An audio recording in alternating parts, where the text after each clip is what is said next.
আপনার ইফতারের প্লেটে রাখা এই ছোট্ট ফলটিকে কি আপনি সাধারণ ভাবছেন? যদি তাই হয় তবে আপনি মস্ত বড় ভুল করছেন। আরবের তপ্ত মরুভূমিতে যেখানে সূর্যের তাপে পাথর পর্যন্ত গলে যায়, সেখানে কিভাবে জন্মায় এই অমৃত। এই একটি ফল আপনার হাতে আসার আগে যে ভয়ঙ্কর পথ পাড়ি দেয় তা শুনলে আপনি আজ রাতেও ঘুমাতে ভুলে যাবেন। আপনি কি জানেন আরবের শেখরা কেন এই ফলের জন্য কোটি কোটি টাকা খরচ করেন, আর কিভাবে মরুভূমির ধুলোবালু থেকে বাঁচিয়ে একে একদম ঝকঝকে করে আপনার প্যাকেটে ভরা হয়? অনুমানের আজকের ভিডিওতে আমরা দেখব আরবের মরুভূমি থেকে আপনার টেবিল পর্যন্ত খেজুরের সেই অবিশ্বাস্য আর রোমাঞ্চকর মহাযাত্রা। ভিডিওটির একদম শেষ ধাপটি মিস করবেন না, কারণ সেখানেই লুকিয়ে আছে আসল রহস্য। গল্পের শুরুটা হয় এক রুক্ষ মরুভূমিতে। এখানে খেজুর গাছ লাগানো মানে কেবল গর্ত খুঁড়ে চারা গাছ রোপণ নয়, এটি একটি দীর্ঘমেয়াদী লড়াই। একটি গাছ ফল দেওয়ার উপযোগী হতে আপনার বাচ্চার বয়স 5 থেকে 8 বছর হয়ে যাবে। কিন্তু সব থেকে আজব ব্যাপার কি জানেন? আরবের চাষিরা পরাগ রেণু স্থানান্তরের জন্য মৌমাছির ভরসায় বসে থাকে না। তারা নিজেরাই গাছের মগডালে উঠে পুরুষ ফুলের রেণু এনে স্ত্রী ফুলে মাখিয়ে দেন। একে বলা হয় হ্যান্ড পলিনেশন। যদি এই কাজটি সামান্য ভুল হয় তবে পুরো বছরের কোটি টাকার ফলন এক নিমিষেই নষ্ট হয়ে যাবে। যখন মরুভূমির তাপমাত্রা 50 ডিগ্রি সেলসিয়াস ছাড়িয়ে যায়, তখন আমরা এসির নিচে বসে থাকি ঠান্ডা বাতাসের জন্য। কিন্তু সেই আগুন ঝরা রোদেই শুরু হয় খেজুর সংগ্রহের আসল উৎসব। তবে সব খেজুর কিন্তু একসাথে পাড়া হয় না। চাষিরা প্রতিটি থোকা হাত দিয়ে টিপে দেখেন কোনটি সবচেয়ে নরম হয়েছে। মজার বিষয় হলো প্রিমিয়াম খেজুরগুলোর উপর আগে থেকেই নেট পরিয়ে রাখা হয়, যাতে কোনো পাখি বা ধুলাবালি একে স্পর্শ করতে না পারে।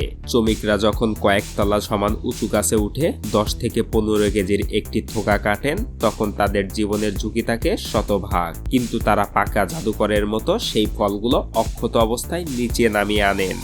বাজারে গেলে নিশ্চয়ই খেয়াল করেছেন, কোনো খেজুর 300 টাকা, আবার কোনোটি 3000 টাকা কেজি। কেন এই বিশাল তফাৎ? এখানেই আছে জাতের কথা। মদিনার সেই জগৎ বিখ্যাত আজোয়া খেজুরের কথাই ভাবুন।